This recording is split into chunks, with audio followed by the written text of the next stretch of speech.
Hi, everyone, and welcome back to GME Compass. I'm Julie Galano, and today we're talking about something that creates a tremendous amount of stress across graduate medical education, citations. Specifically, what are the top 10 mistakes, in our opinion here at GME Compass, that commonly get residency and fellowship programs cited by the ACGME, and how programs can proactively avoid them? One thing that we want to say right from the beginning is this: most citations are preventable. Honestly, many citations are not because programs are failing.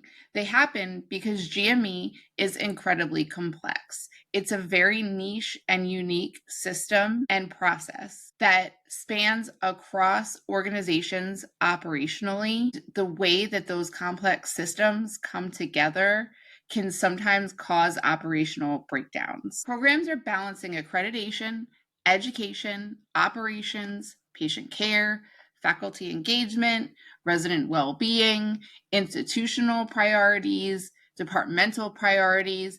They're trying to keep all of those systems aligned at the same time. So today's conversation is really more about systems, because accreditation success is often operational system success. Our goal today is to help programs to move from reactive to proactive and to create sustainable readiness instead of last-minute panic before reviews and site visits happen. So let's jump on in. Before we begin, we just want to quickly note that we have no financial disclosures related to this presentation. Everything that we're discussing today comes from the broad continuum of our operational and leadership experience within the space of graduate medical education. While we draw heavily from real-world GME systems and challenges, the presentation reflects on our personal knowledge and experiences, not any current or past roles that we may have had. At GME Compass, our goal is really to provide practical insight, sustainable strategies, and operational support that help programs to navigate the complexity of GME in a more effective way. So today's discussion has a few major goals.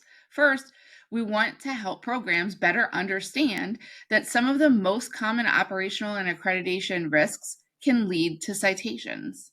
Second, we want to focus on practical preventative strategies, not just identifying problems, but discussing sustainable ways in order to avoid them.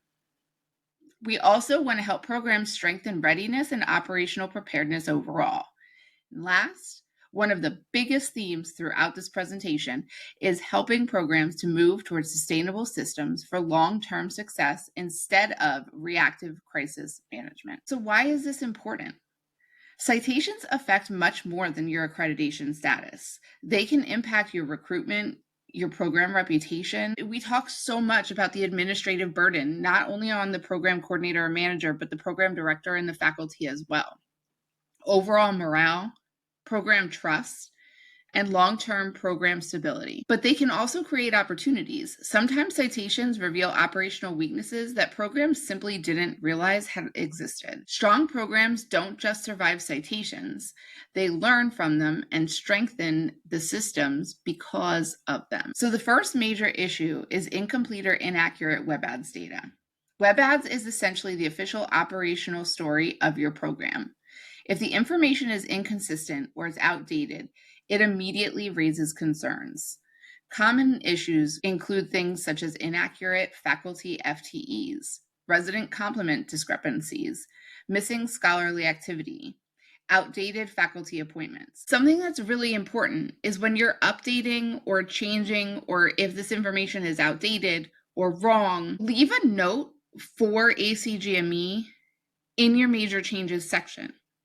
So something that when I was a program manager that we had gotten a citation for was we realigned and created defined criteria of what qualifies a faculty versus core faculty within our program. So what that meant was there was a lot of change in who was considered faculty and who was considered core faculty. It was for good reason, and it was for a reason that was for the better of the academic training environment. But what was important that we didn't know was to leave a note in your major changes and explain why there appeared to be so much movement. Because to the ACGME or to a site visitor, that looks like a red flag of why is there so much movement and why is there a state of unrest in your faculty, when the reality is nothing actually really changed. We just created a definition. So by explaining that in the major changes, they're able to put that piece of the puzzle together and understand and see what you're doing. So with some of these things, if it's outdated or if you have implemented a system or a process, explain the why so they understand why, so it doesn't look weird to them. And then one of the biggest mistakes that programs make is treating web ads like a once a year task. I just alluded to this in my example that I used for the faculty. Instead of once a year, programs should be assigning clear ownership of who owns which parts of the web ads and the ACGME updates and processes. Conduct quarterly audits of going in, taking a deep dive, looking at your different parts and your different pieces of your web ads puzzle. Cross-check your internal data, make sure that nothing's off or nothing's missing, and align those updates with your PEC and your 8 processes, right? They all come together and they all work together so that you have a well-oiled machine that is your program. Programs that remain survey ready year-round usually aren't scrambling during ad season because they're already maintaining their systems continuously. So mistake number 2 is weak or missing program evaluation committee function. The Program Evaluation Committee should never feel like a checkbox meeting. Site visitors can usually tell extremely quickly when a PEC process lacks meaningful engagement. Common issues of what that might be include vague meeting minutes, unclear action plans, lack of follow-up, or no measurable outcomes. Strong program evaluation committees demonstrate continuous improvement, not perfection, improvement. There's never going to be perfection, even though we as program coordinators and program managers want it to be perfect and beautiful with a bow on it at the end. That's never going to happen because our systems are so complex. But what we're looking for is improvement. We're looking for an upward trajectory. So programs should hold regular meetings, use structured, clear agendas, assign ownership, revisit the prior concerns, and document your progress over time. Honestly, documentation is one of the biggest themes across this entire presentation. If improvement work is happening but not documented, programs lose the ability to demonstrate it effectively. And then my favorite, I love the Clinical Competency Committee. So mistake number 3 is Clinical Competency Committee documentation gaps. Clinical Competency Committee documentation is another extremely high-risk area. Common concerns here include inconsistent milestone decisions, lack of rationale, unclear documentation of remediation discussions, and missing follow-up plans. So programs should standardize your CCC processes whenever possible. This includes templates, structured documentation, faculty training, longitudinal tracking, and one thing that's often overlooked. Many faculty have never formally been trained in competency-based assessment language. Strong faculty development around milestones matters tremendously. And we're going to be doing our Clinical Competency Committee series following our PEC series, so I'll go into a much deeper dive then. But in my program, I had templates. We had faculty review teams, and they all reviewed a class at a time so that we had the same pair of eyes looking at each class the same. I created a template that those faculty review teams would fill out the template so they were looking at intentional things, and everyone was filling out the same form. They were answering the same questions. Then our Clinical Competency Committee leader then also had a similar but a little bit more in-depth form. It was a little different, and we would go over that. And then in that form, we would talk about all the things that were on the faculty review teams, and then we would also have boxes where we checked of, were the milestones reviewed? Were their procedural competencies reviewed? Did we agree if they were prepared and approved for advancement? Did the committee make any changes to milestones? If they did, what were those changes? And then there would be a narrative at the end, and then that ultimately got uploaded along with their clinical competency committee portfolio. We did it in New Innovations. But then we also had minutes. So the minutes were where we really kept the details so you could kind of see the story and the picture.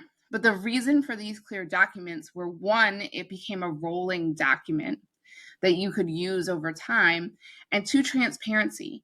The resident could see, or the fellow, but in our case, it was a resident, you could see exactly what we were looking at, exactly what raised our concerns to maybe check a requires attention or a warning or something to that extent. It was a way for us to have complete transparency as much as possible throughout the review process. Mistake number 4 is inadequate duty hour monitoring. Duty hours remain one of the most sensitive areas in GME. One of the biggest issues is underreporting. Residents sometimes fear that they're going to look inefficient, that they're disappointing their faculty, they're creating problems for the program. Programs sometimes unintentionally create cultures where honest reporting can feel unsafe. And that's one of the most important mindset shifts here. And I can really see where that's possible. In our program director was extremely passionate. She believed very firmly that if there was a duty hour violation, putting a note in there and explaining why, because we truly felt that it was important that we needed to see any violations, understand why it happened, so that we, one, knew and understood if there were system breakdowns, and two, we had a documented trend so that we could really assess it versus just verbal conversations. It became a little bit easier. But when you're looking at it from the resident's perspective, I can see where you're exhausted, you're worn out, you're constantly being evaluated from every angle that you function in, that it just feels like you're being checked up on. She never, ever, ever, ever looked at it from a retaliatory perspective. But I think I could see and understand where it just feels like, why am I getting this email questioning this? Or why is someone asking this? Because residency is hard and you're being assessed every time that you turn around. So being mindful of just making that follow-up process as gentle as possible so that you can make sure that you can support that environment of safety. Programs should not focus on perfect reports. They should focus on honest reporting and meaningful intervention. So programs should monitor the reports weekly, investigate exceptions, document the follow-up, and escalate any concerns appropriate, and foster psychological safety. And I just went into a great process and how we could do that in what my PD did. And she really was good at that. And any time that something came through, she would follow up on it and she would make sure that it was documented. A program with occasional documented violations and strong interventions often looks healthier than a program with unrealistically perfect reports and no discussion. You're not going to have no violations ever. Things happen.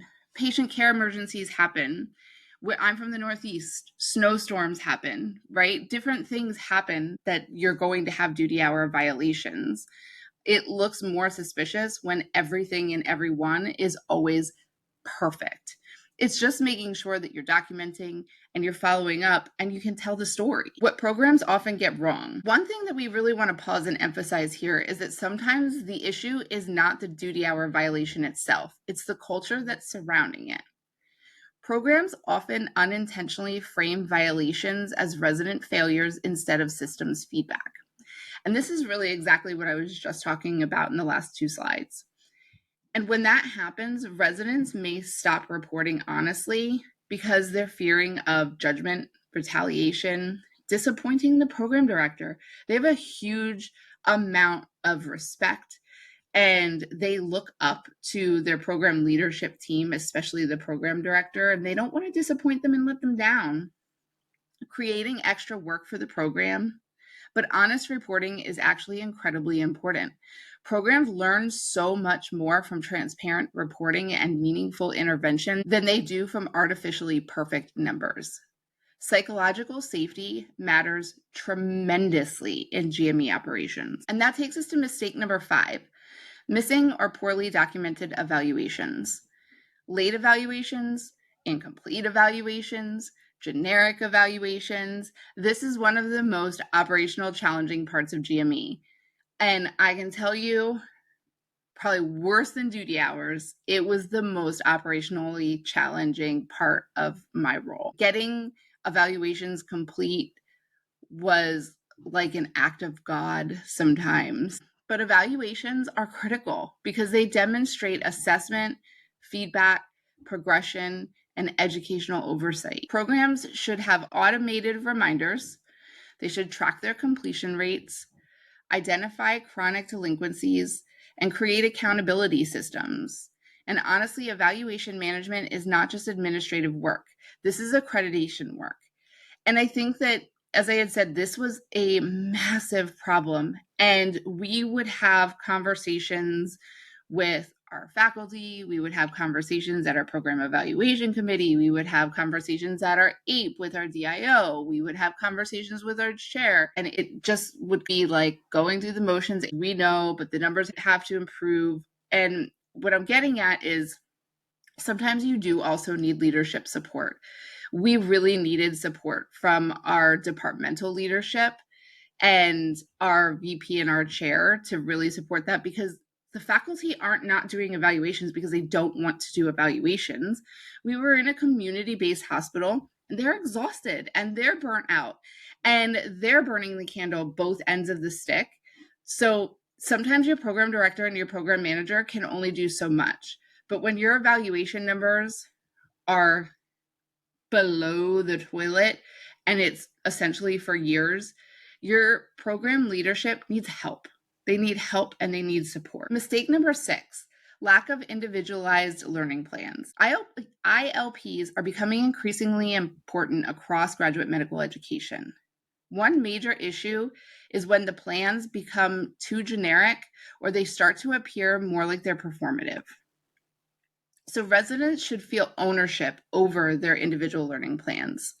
They should create individualized goals, align their plans with milestones development, revisit them regularly, integrate mentorship discussions. ILPs work best when they become part of the resident growth conversations instead of just another required form to fill out. And then mistake number 7, poor documentation of scholarly activity. Many programs actually have scholarly activity occurring more often than they realize.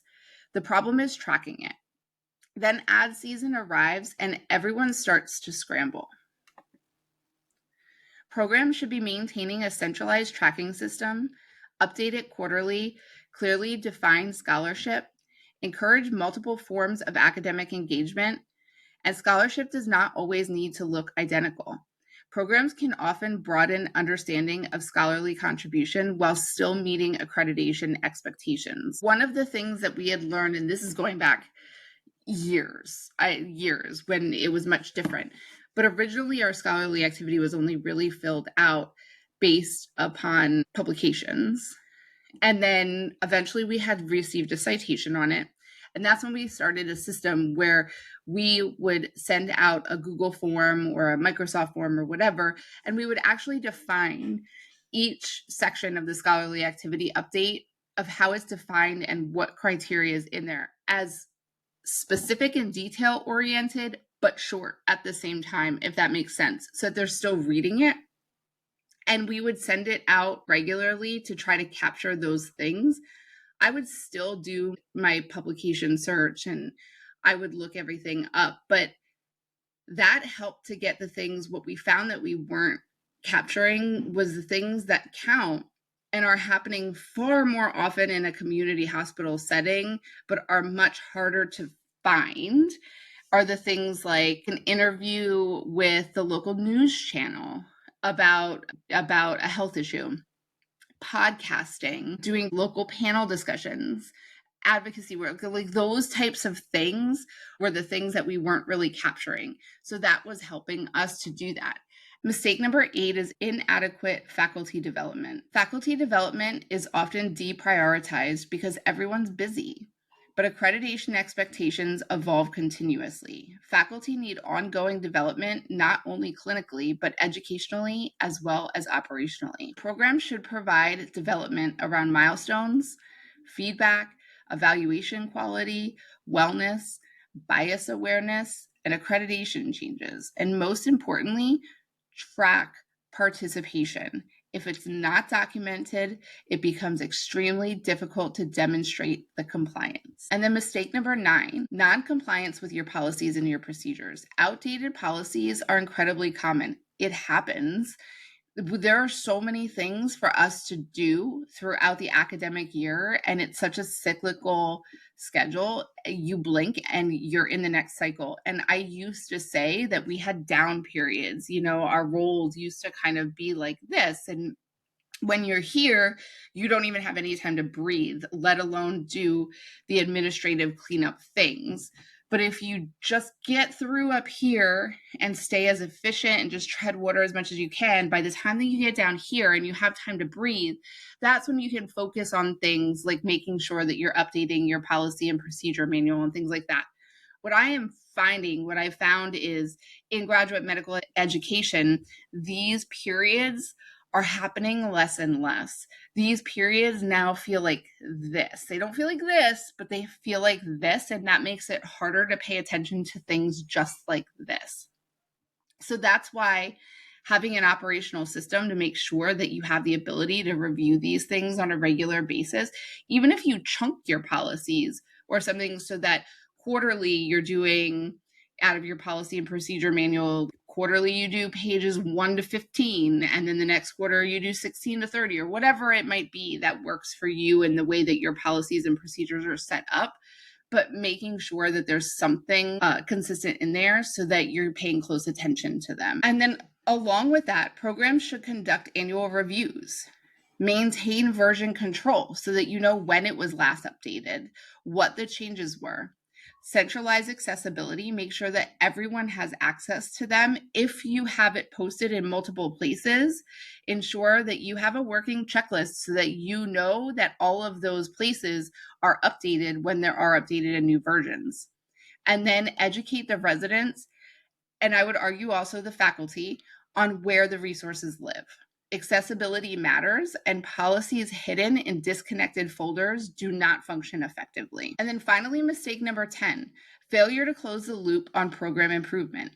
This is one of the biggest accreditation themes overall. Programs identify concerns, but there's no measurable evidence of improvement following. So examples include recurring survey complaints, repeated rotation concerns, and unresolved communication issues. Programs need to be able to demonstrate their action plans, ownership, reassessment, measurable progress, and honestly, this is where strong coordinators and managers become incredibly valuable operational leaders. The accreditation mindset shift.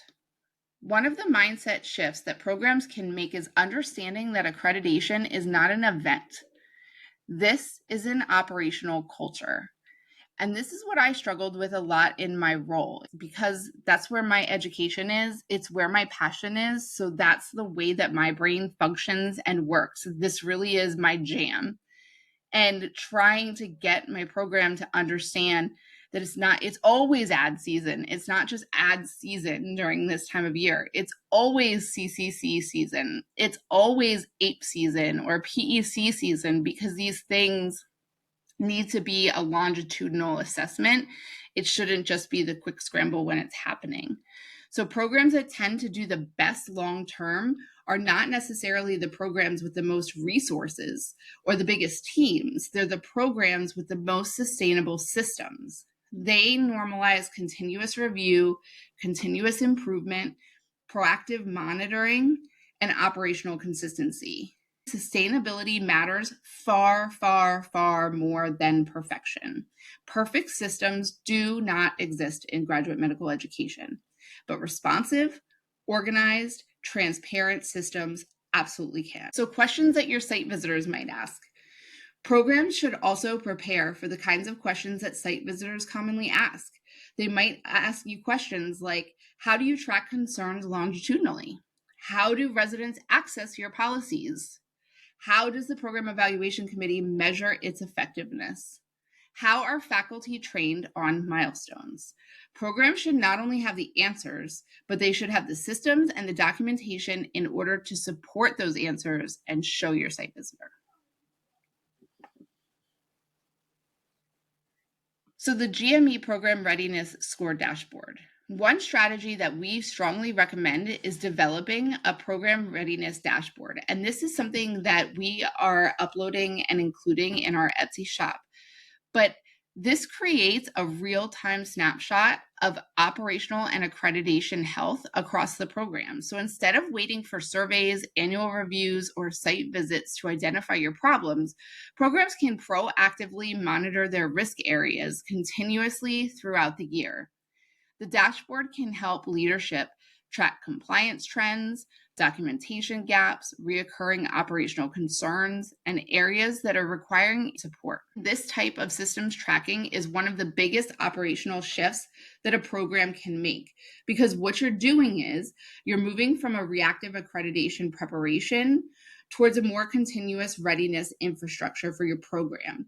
And this is actually an area where we are incredibly passionate about at GME Compass, because what that does is, while it feels like, oh my goodness, I have to be doing these things all year long and I have all of these seasons, but what's happening is you're giving them TLC throughout the year. You're taking care of them throughout the year, and you're keeping just one eye and one finger on the pulse throughout the year, so that when that moment comes, there's not that quick scramble, and you can just work on the things that you really want to perfect a little bit more for when the site visitor comes, or when it's ads updates or something like that, because all of your other infrastructure is already ready to go. Many coordinators and managers are trying to build these systems completely from scratch while already balancing overwhelming operational responsibilities. So creating these practical tools, these templates, dashboards, and resources that reduce that burden is something that we care deeply about.